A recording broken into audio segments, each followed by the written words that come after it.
If Facebook were around in the 1930s, it would have allowed Hitler to post 30-second ads on his solution to the Jewish problem. Just think what Goebbels could have done with Facebook. The greatest propaganda machine in history. Let's think about it. Facebook, YouTube, and Google, Twitter, and others, they reach billions of people. The algorithms these platforms depend on deliberately amplify the type of content that keeps users engaged. Stories that appeal to our baser instincts and that trigger outrage and fear.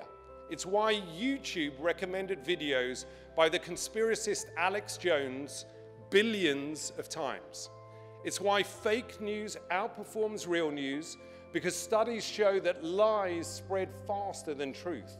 Today, around the world, demagogues appeal to our worst instincts.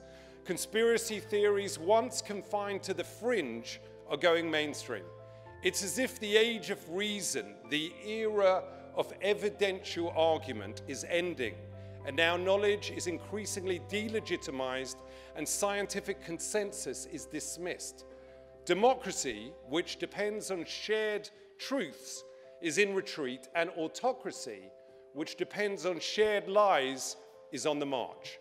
All this hate and violence is being facilitated by a handful of internet companies that amount to the greatest propaganda machine in history. Mark Zuckerberg seemed to equate regulation of companies like his to the actions of the most repressive societies. Incredible. This from one of the 6 people who decide what information so much of the world sees. Zuckerberg at Facebook, Sundar Pichai at Google, at its parent company, Alphabet, Larry Page and Sergey Brin, Brin's ex-sister-in-law, Susan Wojcicki at YouTube, and Jack Dorsey at Twitter. The Silicon Six. All billionaires, all Americans who care more about boosting their share price than about protecting democracy.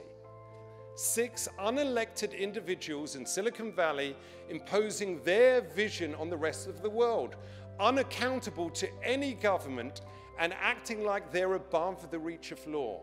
It's like we're living in the Roman Empire and Mark Zuckerberg is Caesar. At least that would explain his haircut. Zuckerberg said that social media companies should live up to their responsibilities. But he's totally silent about what should happen when they don't. By now, it's pretty clear they cannot be trusted to regulate themselves.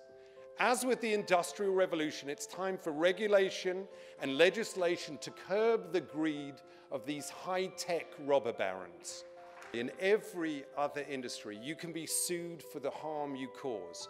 Publishers can be sued for libel. People can be sued for defamation. Voltaire was right when he said, "Those who can make you believe absurdities can make you commit atrocities." And social media lets authoritarians push absurdities to billions of people. Pardon my French, bullshit. Let's count the ways. First, Zuckerberg tried to portray this whole issue as choices around free expression.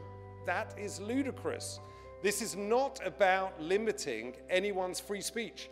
This is about giving people, including some of the most reprehensible people on earth, the biggest platform in history to reach 1/3 of the planet. Freedom of speech is not freedom of reach. Sadly, there will always be racists, misogynists, anti-Semites, and child abusers.